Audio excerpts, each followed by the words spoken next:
adalah dari modul 3 tentang pemimpin pembelajaran dalam program sekolah. Nah, di sini kita akan berwawancara, berbincang-bincang sedikit bagaimana seorang kepala sekolah dalam pengambilan keputusan berbasis nilai-nilai kebajikan sebagai seorang pemimpin. Apakah Ibu bersedia? Iya. Adapun pertanyaan ibunya di wawancara ini, pertanyaan pertama, selama ini bagaimana Ibu dapat mengidentifikasi kasus yang merupakan dilema etika atau bujukan moral? Baiklah Bu, dan selanjutnya kami bisa menjawab yang Ibu tanyakan tadi. Ya, saya biasanya tahu kedua ada dilema etika saat ada konflik antara aturan sekolah dengan kebutuhan pribadi siswa, seperti kasus siswa yang terlambat tapi punya nilai tinggi untuk tetap masuk sekolah, atau bisa juga siswa berkelahi karena hal sepele dan lain sebagainya. Jadi Ibu biasanya kalau ada dilema etika itu Ibu mencari dulu ya seperti apa kasus tersebut ya Bu ya, seperti itu ya. Lalu untuk pertanyaan yang kedua, selama ini bagaimana Ibu menjalankan pengambilan keputusan Ibu di sekolah, terutama untuk kasus-kasus di mana ada dua kepentingan yang sama-sama benar atau sama-sama mengandung nilai kebajikan.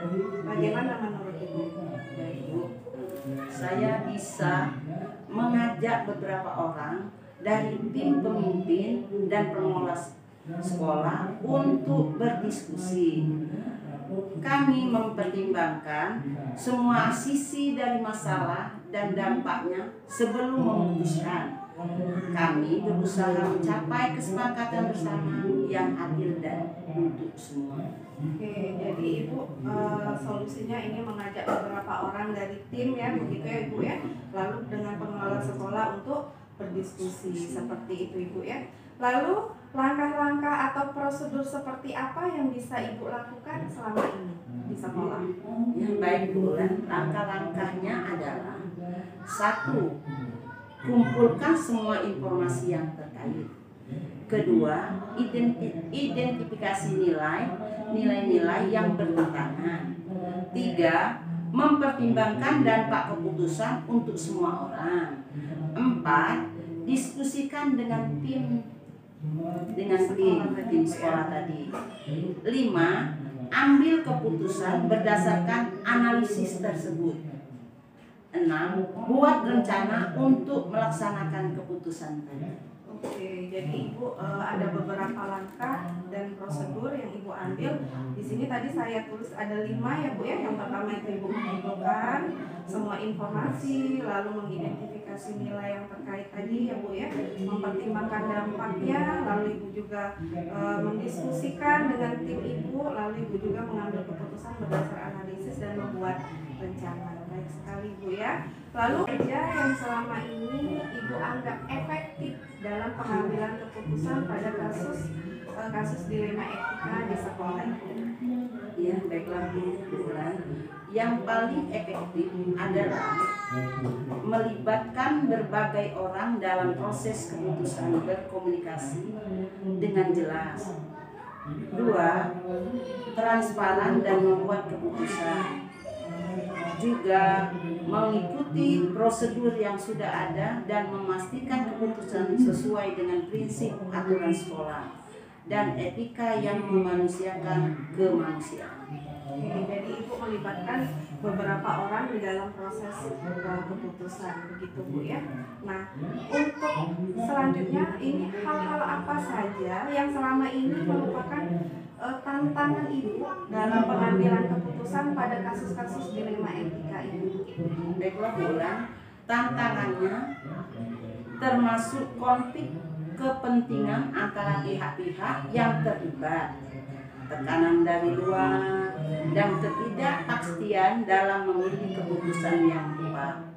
Kadang-kadang sulit untuk membuat keputusan yang diterima semua pihak. Baik Ibu, untuk pertanyaan selanjutnya, apakah Ibu memiliki sebuah jadwal tertentu dalam sebuah menyelesaikan kasus dilema etika di sekolah ini? Apakah Ibu langsung menyelesaikannya di tempat atau memiliki sebuah jadwal untuk menyelesaikannya? Bentuk dan prosedur seperti apa yang Ibu jalani di sekolah ini? Ya, baiklah Bulan. Saya tidak selalu punya jadwal tapi saya selalu berusaha menyelesaikan, memilih secara cepat sambil memastikan satu langkah diambil dengan hati-hati. Biasanya saya membuat rencana dan memberikan tenggat waktu untuk tetap langkah tetapi tetap fleksibel jika situasi berubah. Oke, jadi Ibu tidak mempunyai jadwal tetap seperti itu Bu ya, tapi Ibu selalu berusaha untuk menyelesaikan masalah tersebut secepatnya seperti itu Ibu ya. Lalu Ibu juga tadi membuat rencana dan memberikan tenggat waktu untuk setiap langkahnya seperti itu Bu ya. Lalu untuk pertanyaan selanjutnya, adakah seseorang atau faktor-faktor apa yang selama ini mempermudah atau membantu Ibu dan dalam pengambilan keputusan dalam kasus-kasus dilema etika ini? Baiklah Bu Ulan, dukungan dari tim kompak dan memiliki pedoman etika yang jelas sangat membantu. Terkadang saya juga melibatkan konsultan atau mediator dari luar jika diperlukan untuk mendapatkan pandangan tambahan. Dukungan dari keterlibatan seluruh warga sekolah yang memudahkan proses keputusan. Baik, jadi Ibu meminta dukungan dari tim seperti itu Bu ya, dan memiliki pedoman etika seperti itu Bu ya. Ini pertanyaan terakhir Bu, dari semua hal yang telah disampaikan, pembelajaran apa yang Ibu dapat dan Ibu petik dari pengalaman Ibu mengambil keputusan dilema etika di sekolah ini?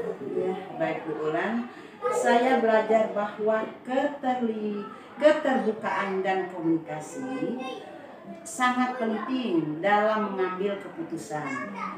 Saya juga belajar bahwa penting untuk mempertimbangkan semua aspek dan dampak dari keputusan serta fleksibel untuk menyelesaikan keputusan jika diperlukan. Begitu, baik Ibu. Jadi Ibu belajar bahwa keterbukaan dan komunikasi itu sangat penting seperti itu Bu ya, dalam mengambil sebuah keputusan di sekolah. Baik Ibu, terima kasih atas waktu dan kesempatannya telah diberikan kepada saya untuk menyelesaikan tugas-tugas saya di program calon guru penggerak angkatan 11 ini. Doakan saya selesai dalam pendidikan ini. Akhir kata, wabillahi taufiq wal hidayah. Wassalamualaikum warahmatullahi wabarakatuh. Waalaikumsalam warahmatullahi wabarakatuh. Assalamualaikum warahmatullahi wabarakatuh. Saya Astri Wulandari, CGP Angkatan 11 Kabupaten Penunggal Abab Pematang Ilir. Hari ini saya ditemani bersama Bapak Sugeng Raharjo. Beliau adalah Kepala Sekolah SDN Negeri 11 Talang Ubi yang bertugas di Kecamatan Talang Ubi. Selamat pagi Bapak. Selamat pagi Bu Bulan. Mohon maaf Bapak, hari ini saya meminta waktu Bapak untuk berdiskusi sebentar, di mana saya mempunyai tugas di modul 3, yaitu tentang pemimpin pembelajaran dalam pengembangan sekolah. Nah, di sini di dalam modul ini ada beberapa pertanyaan di dalam pengambilan keputusan berbasis nilai-nilai kebajikan sebagai pemimpin. Apakah Bapak berkenan untuk diwawancarai Bapak? Insya Allah berkenan. Baik Bapak, untuk pertanyaan pertama yang akan saya tanyakan kepada Bapak, di sini saya ada beberapa pertanyaan, nanti bisa Bapak jawab sesuai dengan pengalaman Bapak selama ini Bapak menjadi seorang pemimpin yang di SD Negeri 11 Talang Ubi ini menjadi kepala sekolah. Nah, untuk pertanyaan pertama, selama ini bagaimana Bapak mengidentifikasi kasus yang merupakan dilema etika atau bujukan moral yang ada di sekolah? Baik Mbak Bulan, untuk mengidentifikasi kasus-kasus yang merupakan dilema etika atau rujukan moral, itu biasanya saya mempelajari kasusnya terlebih dahulu. Setelah mempelajari, baru dapat saya simpulkan kasus-kasus yang terjadi. Selanjutnya dengan kesimpulan itu dapat saya gunakan sebagai bahan untuk menindaklanjuti pengambilan keputusan, baik yang berkaitan dengan dilema etika maupun rujukan moral yang ada di sekolah. Jadi untuk pertanyaan pertama tadi, untuk mengidentifikasi kasus yang merupakan dilema itu Bapak mempelajari kasusnya terlebih dahulu, begitu ya Pak ya? Iya. Nah, oke. Sekarang untuk pertanyaan yang kedua, di sini selama ini bagaimana Bapak menjalankan pengambilan keputusan di sekolah Bapak, terutama untuk kasus-kasus di mana ada dua kepentingan yang sama-sama benar atau sama-sama mengandung nilai kebajikan.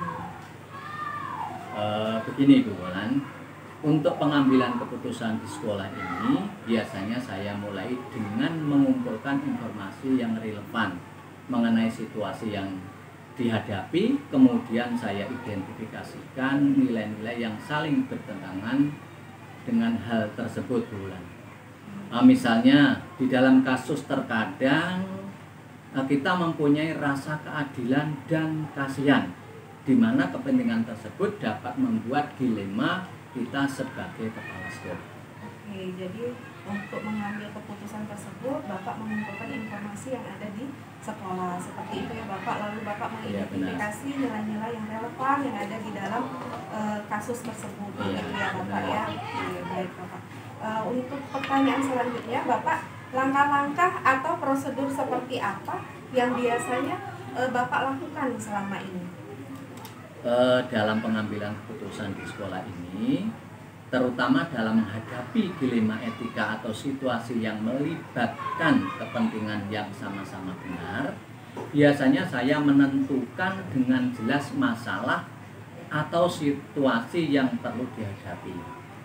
Saya mengumpulkan informasi yang relevan dari berbagai sumber di sekolah ini, termasuk laporan observasi dan umpan balik dari pihak yang terkait. Bagus sekali Bapak ya. Jadi Bapak mengumpulkan informasi dulu, Iya, benar. lalu Bapak mencari sumbernya dari mana di sekolah tersebut, termasuk laporan, observasinya dan umpan balik dari setiap pihak, begitu ya Bapak ya. Baik Bapak, untuk pertanyaan selanjutnya di sini hal-hal apa saja yang selama ini Bapak anggap efektif dalam pengambilan keputusan pada kasus-kasus dilema etika yang ada di sekolah? Oh ya, begini Bu Wulan, dalam pengambilan keputusan pada kasus-kasus dilema etika, beberapa hal yang saya anggap efektif, misalnya dengan cara membuat daftar fakta yang relevan dari dilema itu. Fakta apa saja yang harus saya ketahui. Setelah itu saya mencari informasi lebih lanjut untuk memperkuat opsi-opsi yang saya buat itu. Membuat daftar tindakan atau strategi, alternatif dan pilihan yang mungkin untuk menyelesaikan konflik tersebut. Lalu hal-hal apa saja yang selama ini merupakan tantangan Bapak dalam mengambil keputusan pada kasus dilema etika yang ada di sekolah Bapak? Oh ya, itu ada beberapa tindakan, misalkan satu, rasa keadilan dan rasa kasihan atas perlakuan yang sama pada semua orang. Kemudian yang kedua, timbulnya perbedaan pendapat tentang sebuah keputusan, perbedaan latar belakang, pemikiran dan pemahaman, sehingga kelompok kecil harus melawan kelompok yang besar. Tantangan saya dalam pengambil keputusan misalnya kurangnya data atau informasi yang relevan untuk membuat keputusan yang optimal, sehingga memerlukan analisa yang cermat. Oke, begitu Bapak ya. Iya. Baik Pak, untuk pertanyaan selanjutnya di sini di poin saya, apakah Bapak memiliki sebuah skala atau jadwal tertentu dalam sebuah penyelesaian kasus dilema yang ada di sekolah Bapak, apakah Bapak langsung menyelesaikan di tempat atau Bapak memiliki sebuah jadwal untuk menyelesaikannya, baik itu dalam bentuk atau prosedur, seperti apa yang Bapak jalankan? Begini, Bu Wulan, dalam hal ini saya tidak selalu punya jadwal tetap. Ya, tapi saya selalu berusaha menyelesaikan masalah secepat mungkin sambil memastikan semua langkah yang akan diambil dengan hati-hati. Biasanya saya membuat rencana dan memberikan tenggang waktu untuk setiap langkah, tetapi tetap fleksibel jika sesuatu situasi berubah. Oh begitu. Jadi Bapak tidak mempunyai jadwal, tapi Bapak berusaha menyelesaikan masalah tersebut secepat mungkin. Ya. Begitu ya Bapak ya. Baik Bapak, untuk pertanyaan selanjutnya di sini saya mempunyai pertanyaan. Adakah seseorang atau faktor-faktor apa yang selama ini bisa mempermudah atau membantu Bapak dalam pengambilan keputusan dalam kasus-kasus dilema Bapak yang ada di sekolah?